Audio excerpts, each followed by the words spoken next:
अल्हम्दुलिल्लाहि रब्बिल आलमीन वस्सलातु वस्सलामु अला सय्यिदिल मुरसलीन अम्मा बअद फ़अऊज़ु बिल्लाहि मिनश शैतानिर रजीम बिस्मिल्लाहिर रहमानिर रहीम अस्सलातु वस्सलामु अलैका या रसूलल्लाह व अला आलिका व सहाबिका या हबीबल्लाह अस्सलातु वस्सलामु अलैका या नबी अल्लाह ওয়াইলা আলিকা ওয়া সাহাবিকা ইয়া নূর আল্লাহ।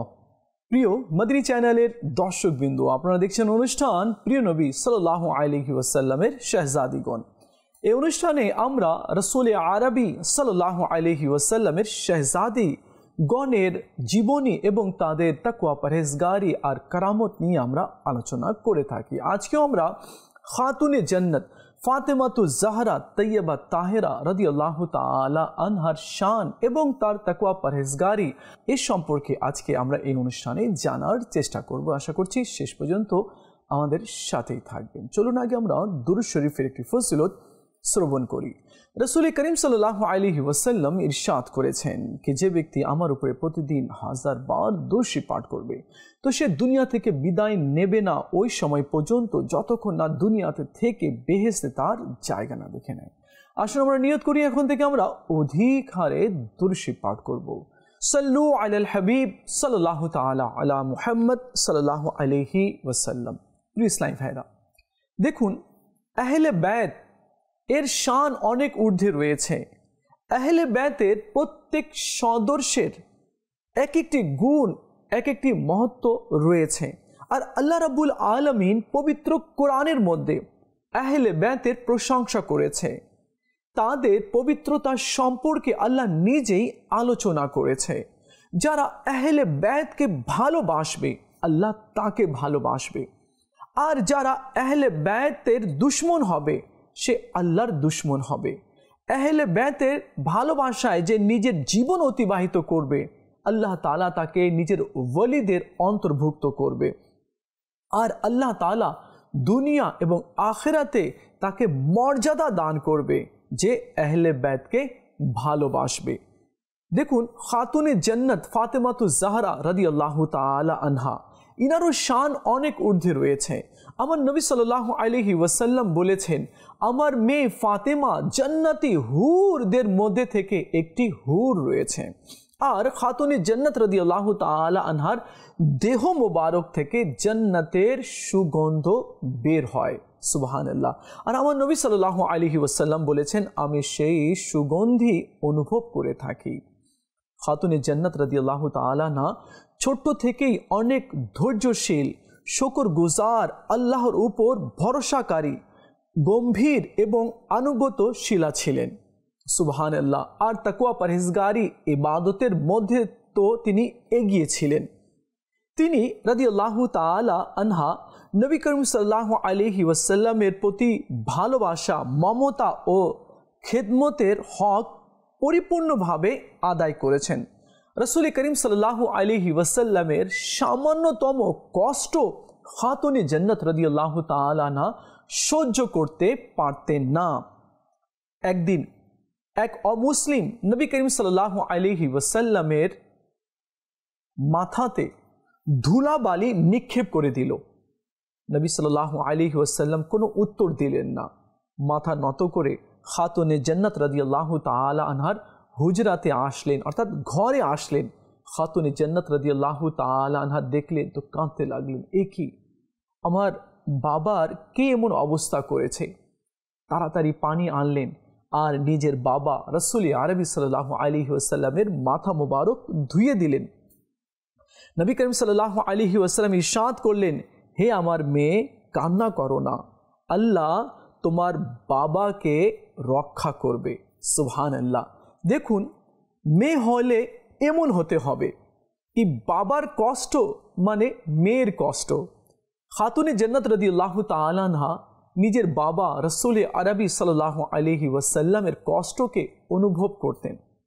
এ থেকে আমাদের যে মেয়ে আছে বা বোন আছে তারাও যাতে নিজের বাবার হক আদায় করে, বাবার খিদমত করে, বাবার আনুগত্য করে, বাবা যেভাবে বলছে সেভাবে যাতে চলে। কিন্তু আজ এমনটি খুব কম দেখা যায়।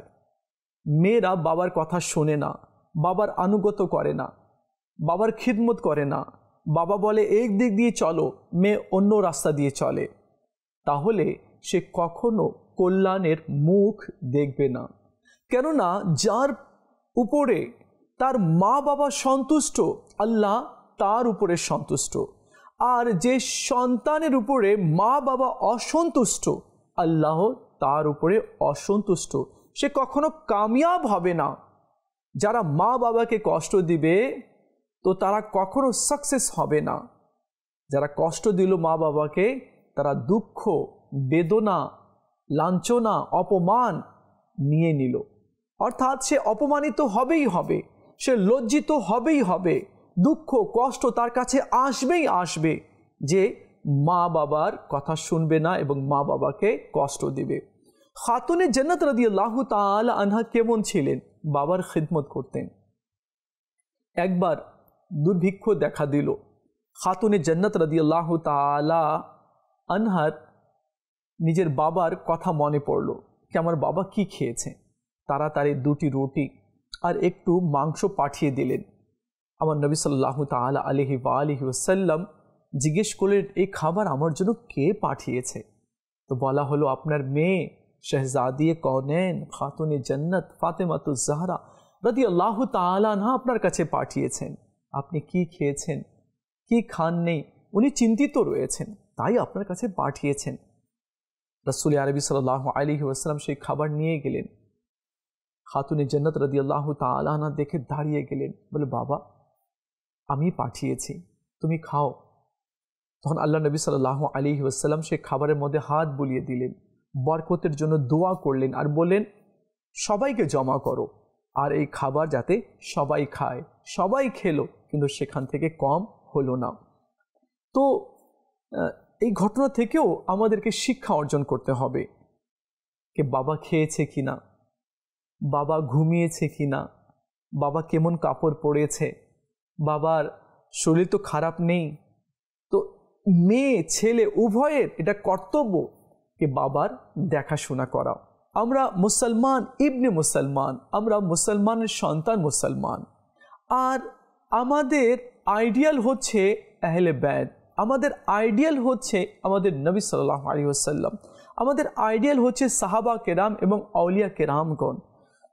তো আমরা সেখান থেকে শিক্ষা অর্জন করার চেষ্টা করব যে আউলিয়া কেরামগণ কিভাবে নিজের জীবন অতিবাহিত করেছে, তারা নিজের মা বাবার কিরূপ খিদমত করেছে। সাহাবা কেরাম এবং আহলে বাইতের মধ্যে থেকে তাদের যে কাজগুলো রয়েছে, তাদের অ্যাক্টিভিটিসগুলো যা আমরা পড়েছি, এগুলো যাতে আমরা নকল করি আর নিজের উপরে আমরা অ্যাপ্লাই করার চেষ্টা করি, অর্থাৎ সে অনুযায়ী আমরা আমল করার চেষ্টা করি, এতেই বরকত হবে। কিন্তু আজ কই পশ্চিমা সভ্যতা আমাদের ঘরের মধ্যে চলে এসেছে।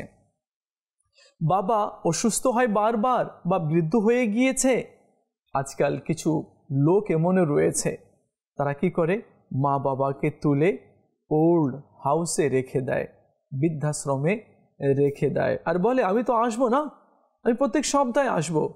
দেখা যায় কি বছরেও যায় না নিজের বাবার সাথে দেখা করতে। দেখুন, কোনো আল্লাহওয়ালা আর যার ইসলামিক নলেজ রয়েছে সে কখনো নিজের মা বাবাকে নিজে থেকে আলাদা করবে না, কখনোই করবে না। হ্যাঁ, যার কাছে ইসলামের জ্ঞান নেই, যার কোরআন ও হাদিসের নলেজ নেই, সে পড়েনি, তো সে কখনো মা বাবার সম্মান বুঝবে না, কদর করতে পারবে না। তো আমাদের উচিত হবে যাতে করে আমরাও নিজের মা বাবার সম্মান করি, কদর করি।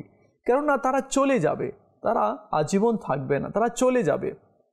তো কতদিন থাকবে আমরা জানি না, কিন্তু হ্যাঁ, তারা কিন্তু বেশি দিন থাকে না।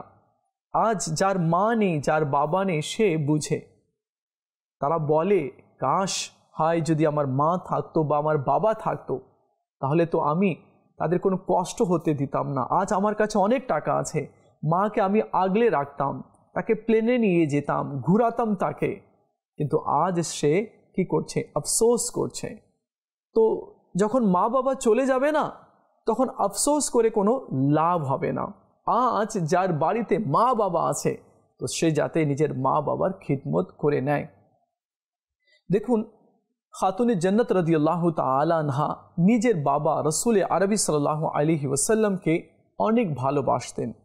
হযরতে আয়েশা সিদ্দিকা রাদিয়াল্লাহু তাআলা আনহাকে কেউ জিজ্ঞেস করলো कि रसूल अरबी सल्लल्लाहु अलैहि वसल्लम सबचेয়ে বেশি কাকে ভালোবাসতেন? তো আয়েশা রাদিয়াল্লাহু তাআলা আনহা বললেন कि খাতুনে জান্নাত রাদিয়াল্লাহু তাআলা আনহাকে আমার নবী বেশি ভালোবাসতেন। আবার জিজ্ঞেস করা হলো, এরপর কাকে ভালোবাসতেন? তো আয়েশা রাদিয়াল্লাহু তাআলা আনহা বললেন, এরপর তার স্বামী আলী রাদিয়াল্লাহু তাআলা আনহুকে রসুল আরবি সাল্লাল্লাহু আলাইহি ওয়াসাল্লাম বেশি ভালোবাসতেন। রসুল আরবি সাল্লাল্লাহু আলাইহি ওয়াসাল্লাম আহলে বাইতের অনেক শান বর্ণনা করেছেন।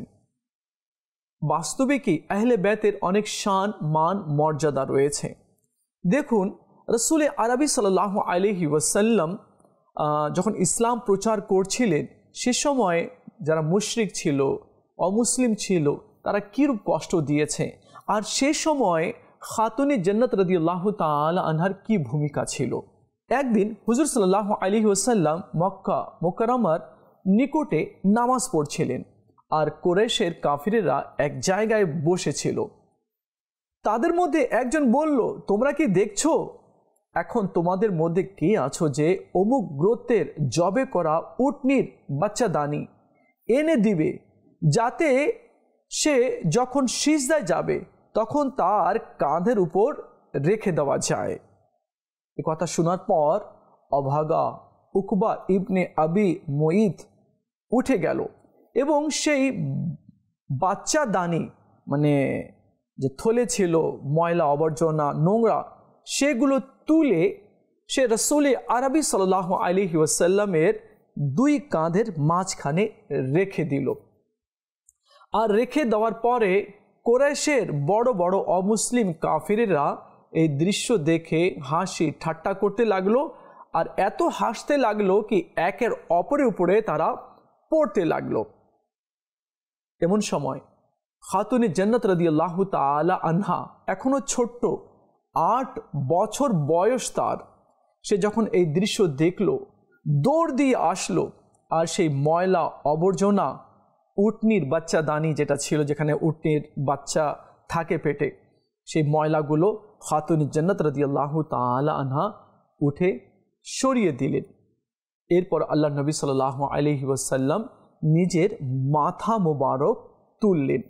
রসুল আরবি সাল্লাল্লাহু আলাইহি ওয়াসাল্লাম মাথা তোলার পরে হাত তুললেন আর এইভাবে বদদুয়া করলেন, হে আল্লাহ, তুমি কুরাইশদের পাকড়াও করো।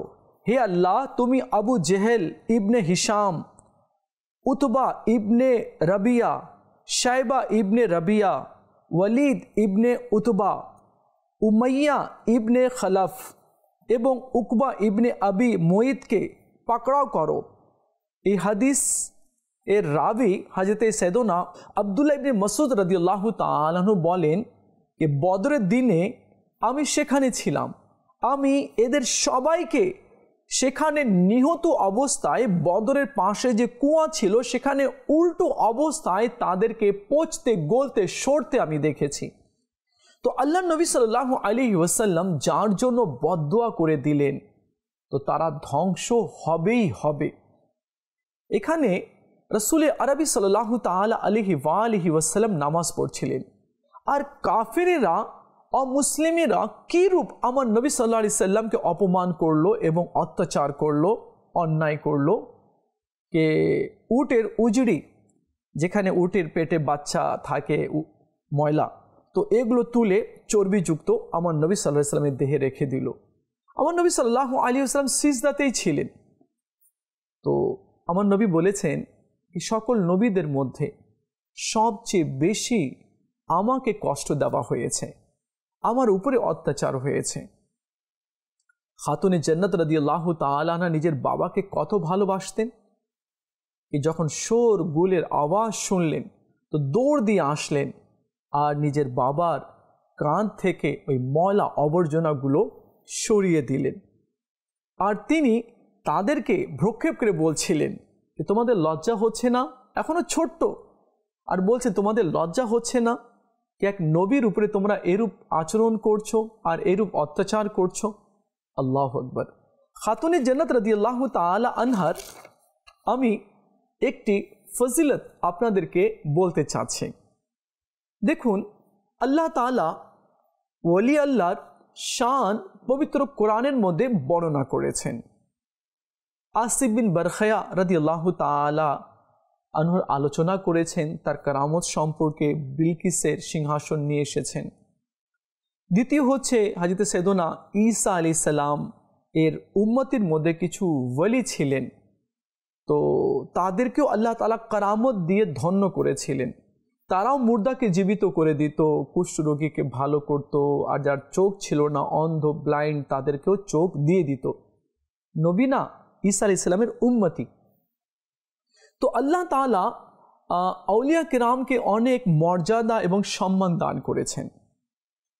যখন আবু জেহেল আর অন্যান্য অমুসলিমেরা আমার নবী সাল্লাল্লাহু আলাইহি ওয়াসাল্লাম থেকে মোজেজা দেখতে চাইলো কি আপনি চাঁদকে দ্বিখণ্ডিত করে দিন, তো এভাবে মোজেজা তারা চাইল।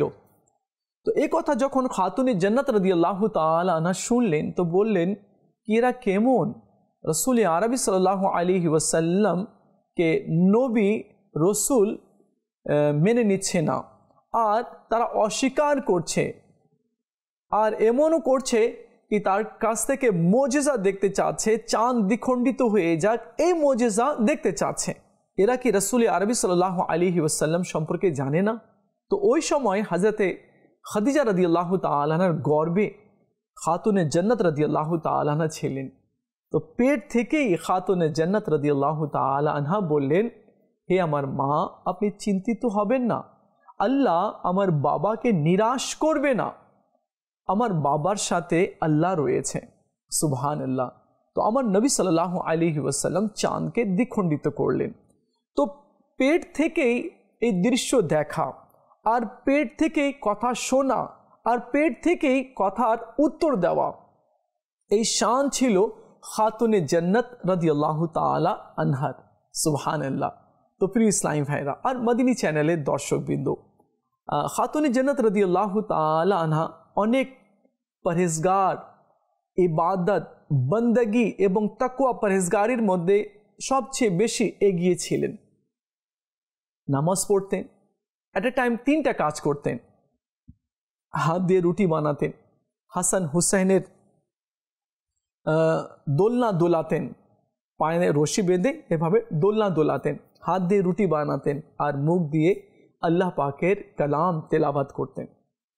তো এই ঘটনা থেকে আর এই রেওয়ায়েত থেকে আমাদের মা বোনদেরকেও শিক্ষা অর্জন করতে হবে, যাতে করে তারাও পবিত্র কোরআনের তেলাওয়াত করে, তারাও যাতে 5 ওয়াক্তের নামাজ পড়ে। এটা নাকি শুধু পুরুষদের উপরেই নামাজ ফরজ রয়েছে, না, মহিলাদের উপরেও নামাজ ফরজ রয়েছে। তো অনেকেই কাজের বাহানা দিয়ে নামাজ পড়ে না। কিভাবে নামাজ পড়বো? রান্না করতে হয়, ঘর মুছতে হয়, কাপড় ধুতে হয়, বাচ্চাদের দেখতে হয়, শ্বশুর শাশুড়ি আছে তাদেরও খিদমত করতে হয়, স্বামী আছে তার খিদমত তো আছেই, অনেক কাজ আছে, আমি তো পারি না। তো এগুলো বললে তো হবে না, কেননা কিয়ামতের দিনে আল্লাহ তাআলা সর্বপ্রথম নামাজের ব্যাপারেই জিজ্ঞেস করবে। কিভাবে রান্না করেছেন এটা জিজ্ঞেস করবে না, কিভাবে ঘর মুছেছেন আর কাপড় ধুয়েছেন এই বিষয়ে আল্লাহ জিজ্ঞেস করবে না। আগে আল্লাহ তাআলা আপনাকে নামাজের ব্যাপারে জিজ্ঞেস করবে, কেননা এই নামাজটা আপনার আছে, এই নামাজই আপনাকে জান্নাতের দিকে নিয়ে যাবে। তো নামাজ পড়তে হবে, আগে নামাজ, তারপরে কাজ। আপনি যখন নামাজ পড়বেন তো আল্লাহ তাআলা আপনার কাজের মধ্যে বরকত দান করে দিবে। একটু কাজ করলেই তাড়াতাড়ি আল্লাহ তাআলা সেই কাজকে সমাধান করে দিবে, কেননা যে আল্লাহর কাজে লেগে যায় আল্লাহ তার কাজে লেগে যায়, আল্লাহ তার কাজকে সমাধান করে দেয়। তো আমরা শুনছিলাম যে খাতুনে জান্নাত রাদিয়াল্লাহু তাআলা আনহা অনেক বেশি ইবাদত বন্দগি করতেন, এত বেশি নামাজ পড়তেন। হযরতে ইমামে হাসানে মুজতবা রাদিয়াল্লাহু তাআলা আনহু বলেন कि এত বেশি নামাজ পড়তেন कि বেলাল হাবশি আজান দিয়ে দিতেন, সারা রাত নামাজ পড়তেন আর এদিকে বেলাল হাবশি আজান দিয়ে দিচ্ছেন। তো তারপরেও খাতুনে জান্নাত রাদিয়াল্লাহু তাআলা আনহা বলতেন যদি আরও সুযোগ পেতাম তো আরও আমি নামাজ পড়তাম। খাতুনে জান্নাত রাদিয়াল্লাহু তাআলা আনহা সব সময় অন্যের জন্য, প্রতিবেশীর জন্য, মুসলমানের জন্য দোয়া করতেন। হযরতে ইমামে হাসান রাদিয়াল্লাহু তাআলা বললেন, মা তুমি নিজের জন্য দোয়া করো না? বলে কি আগে তো নিজের প্রতিবেশীর জন্য, হ্যাঁ আগে তো মুসলমানের জন্য দোয়া করতে হয়, তাই আমি তাদের জন্য আগে দোয়া করছি। তো কেমন তার স্বভাব ছিল, নিজের জন্য কিছু চাইতেন না, সব সময় মুসলমানের জন্য চাইতেন, নবী সাল্লাল্লাহু আলাইহি সাল্লামের উম্মতের জন্য চাইতেন আল্লাহ তাআলা তাদেরকে ভালো রাখুক। তো আমরাও দোয়া করব, একের অপরের জন্য আমরা দোয়া করব। তো খাতুনে জান্নাত রাদিয়াল্লাহু তাআলা আনহার জীবনী থেকে আমরা অনেক কিছু শিখতে পারি, আমাদের মা বোনেরাও অনেক কিছু শিখতে পারবে যদি ওনার জীবনী নিয়ে স্টাডি করে।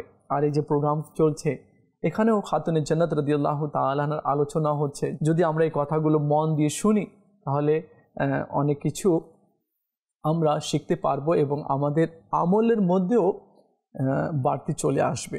একবার হযরতে আলী রাদিয়াল্লাহু তাআলা আনহু আর হযরতে ফাতেমাতুজ জাহরা রাদিয়াল্লাহু তাআলা আনহা বসেছিলেন একসাথেই। তো আমার নবী সাল্লাল্লাহু আলাইহি ওয়াসাল্লামও সেখানে ছিলেন। তো আলী রাদিয়াল্লাহু তাআলা আনহু জিজ্ঞেস করলেন, ইয়া রাসূলুল্লাহ সাল্লাল্লাহু আলাইহি ওয়াসাল্লাম আপনি সবচেয়ে বেশি কাকে ভালোবাসেন? তো আমার নবী বললেন, আমি সবচেয়ে বেশি নিজের মেয়ে ফাতিমাকে ভালোবাসি। এরপরে রাসূল করিম সাল্লাল্লাহু আলাইহি ওয়াসাল্লাম ইরশাদ করলেন, আমি তোমার থেকে বেশি ফাতিমাকে ভালোবাসি আর তার থেকে বেশি তোমাকে। সুবহানাল্লাহ। তো দেখুন কি সুন্দর আমার নবী সাল্লাল্লাহু আলাইহি ওয়াসাল্লাম শব্দ চয়ন করলেন, কি সুন্দর কথা বললেন যে আমি তোমার থেকে বেশি ফাতিমাকে ভালোবাসি আর ফাতিমা থেকে বেশি তোমাকে। আল্লাহু আকবার, কি সুন্দর কথা না? আল্লাহ নবী সাল্লাল্লাহু আলাইহি ওয়াসাল্লাম এর বললেন কি যাতে করে কারো মন ছোট্ট না হয়ে যায়। একবার ইরশাদ করলেন, আমি তোমার থেকে বেশি ফাতিমাকে ভালোবাসি আর তার থেকে বেশি তোমাকে। তো ইসলামী ভাইরা, যারা বাবা হয়েছে তো তারা যেন নিজের মেয়েকে বেশি ভালোবাসে, কেননা মেয়ে তো চলে যাবে, পরের বাড়িতে চলে যাবে। ছেলেকে ভালোবাসে ঠিক আছে, ছেলে তো চোখের সামনেই থাকবে,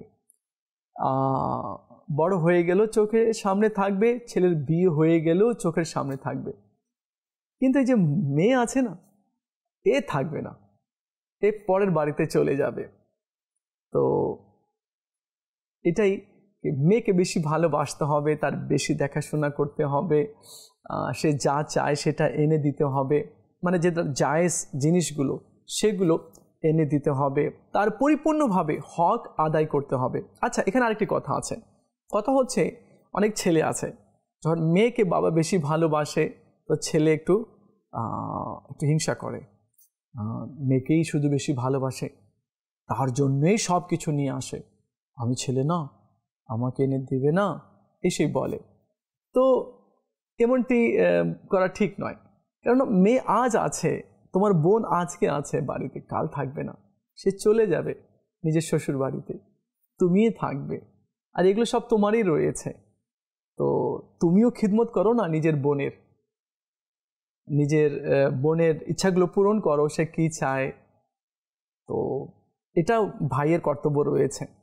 আর বাবাও যাতে নিজের মেয়ের খুব বেশি দেখাশোনা করে, কেননা আমার নবী সাল্লাল্লাহু আলাইহি ওয়াসাল্লাম বলেছেন মেয়েদেরকে কষ্ট দিও না, কেননা আমিও মেয়েওয়ালা, মানে আমারও মেয়ে আছে। তো যাতে করে কেউ নিজের মেয়েকে মারধর না করে, বকাশোকা না করে, হ্যাঁ আদর করে, ভালোভাবে রাখে।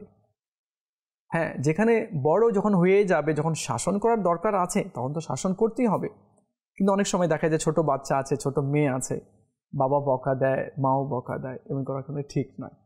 আল্লাহ তাআলা আমাদের সবাইকে বোঝার তৌফিক দান করুক। ইসলামী ভাইরার মাদিনী চ্যানেলের দর্শকবৃন্দ, আপনারা দেখছেন অনুষ্ঠান প্রিয় নবী সাল্লাল্লাহু আলাইহি ওয়াসাল্লামের শাহজাদিগণ, আর এই অনুষ্ঠানে আমরা খাতুনে জান্নাত রাদিয়াল্লাহু তাআলা আনহার শান সম্পর্কে এবং তার জীবনী সম্পর্কে আমরা কিছু জেনে থাকি, শুনে থাকি, যাতে করে আমরাও সে অনুযায়ী আমল করতে পারি এবং আমাদের মা বোনেরাও আমল করতে পারে। দেখা হবে আগামী পর্বে আরেকটি বিষয় নিয়ে আলোচনা করব। ততক্ষণ ভালো থাকবেন আর মাদানী চ্যানেলের সঙ্গেই থাকবেন। সাল্লু আলাল হাবিব সাল্লাল্লাহু তাআলা আলা মুহাম্মদ সাল্লাল্লাহু আলাইহি ওয়াসাল্লাম।